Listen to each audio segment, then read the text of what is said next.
മലയാളികൾ എന്നും വളരെ അത്ഭുതത്തോടെ നോക്കുന്ന ഒരു താരപുത്രനും നടനുമാണ് പ്രണവ് മോഹൻലാൽ. അച്ഛന്റെ സ്റ്റാർഡം ഒട്ടും തന്നെ ജീവിതത്തിന്റെ ഭാഗമാക്കാത്ത കലാകാരൻ. അഭിനയം, സംഗീതം എന്നിവയെല്ലാം ഇഷ്ടമാണെങ്കിലും യാത്രകളോടാണ് പ്രണവിന് എന്നും പ്രിയം.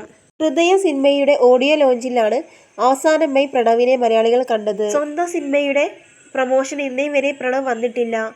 ശ്രമിച്ചാലും നടക്കില്ലെന്നത് താരത്തിന്റെ സഹപ്രവർത്തകർക്കും അറിയാം.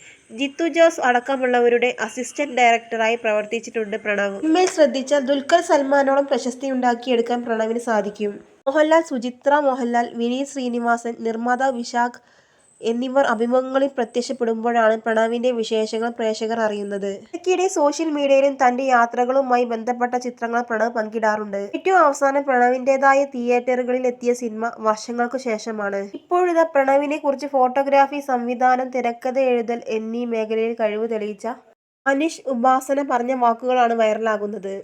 കൗമുദി മൂവ്സിന് നൽകിയ അഭിമുഖങ്ങളിലാണ് ബറോസിന്റെ സെറ്റിൽ പ്രണവ് മോഹൻലാലുമായി ബന്ധപ്പെട്ട് നടന്ന രസകരമായ അനുഭവം അനീഷ് പങ്കുവച്ചത്.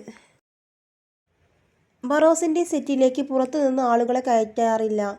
ഒരു ദിവസം ഞാൻ സെറ്റിൽ പാർക്കിങ്ങിൽ നിൽക്കുകയായിരുന്നു. അന്ന് സെക്യൂരിറ്റി എൻ്റെ അടുത്തേക്ക് വന്നു. ഏതോ ഒരാൾ വന്നിട്ട് അയാളുടെ ആരോ ഇവിടെ ജോലി ചെയ്യുന്നുണ്ടെന്ന് പറയുന്നു എന്ന് പറഞ്ഞു. പക്ഷേ പാസില്ലാതെ അയാളെ അകത്തേക്ക് കയറ്റാൻ ആകില്ലല്ലോ എന്ന് സെക്യൂരിറ്റി ചോദിച്ചു.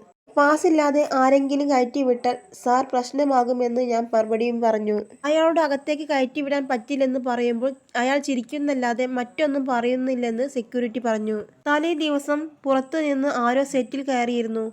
അതിന്റെ പേരിൽ ബഹളവും ഉണ്ടായിരുന്നു. അതുകൊണ്ടായിരുന്നു അയാളെ അകത്തേക്ക് കയറ്റിവിട്ടാൽ പ്രശ്നമാകുമെന്ന് ഞാൻ പറഞ്ഞത്. പോകാൻ പറഞ്ഞിട്ടും പോകാതെ അയാൾ വണ്ടിയിൽ തന്നെ ഇരിക്കുകയാണെന്ന് സെക്യൂരിറ്റി പറഞ്ഞു. എന്നോട് ഒന്ന് അങ്ങോട്ട് വരുമോ എന്ന് ചോദിച്ചു. ആ സെക്യൂരിറ്റി പുതുതായി ജോയിൻ ചെയ്ത ആളായിരുന്നു. ഞാൻ പോയി നോക്കുമ്പോൾ പ്രണവായിരുന്നു അത്. ക്യാപ്പൊക്കെ വെച്ചിട്ടാണ് അവൻ ഇരിക്കുന്നത്. അപ്പു വാ ഇറങ്ങെന്ന് ഞാൻ പറഞ്ഞു. സെക്യൂരിറ്റിയോട് അത് ലാൽ സാറിന്റെ മകനാണെന്ന് പറഞ്ഞു.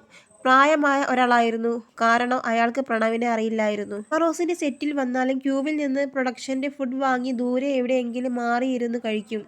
നിർബന്ധിച്ചാലും ആ രീതിയൊന്നും മാറ്റില്ല. ഒന്നും പുള്ളിയെ എക്സൈറ്റ് ചെയ്യിപ്പിക്കില്ല. വളരെ സിമ്പിളാണ്. എവിടെയോ നിന്നോ വരുന്നു, എങ്ങോട്ടോ പോകുന്നു. ലാൽ സാർ പ്രണവിനെ അദ്ദേഹത്തിന്റെ ഇഷ്ടത്തിന് വിട്ടിരിക്കുകയാണ്. പ്രണവും ലാൽ സാറും ഒരുമിച്ചുള്ള ഫോട്ടോഷൂട്ട് നടത്തിയാൽ കൊള്ളാമെന്ന് പ്ലാനുണ്ട്. ഞാനിടാനേ പറ്റൂ. നടക്കില്ല. ഇതേക്കുറിച്ച് നമുക്ക് ലാൽ സാറിനോട് ചോദിക്കാൻ പറ്റും. ചോദിച്ചാലും അയാളെ എങ്ങനെ കിട്ടാനാ എന്നാണ് ലാൽ സാർ പറയുന്നത്.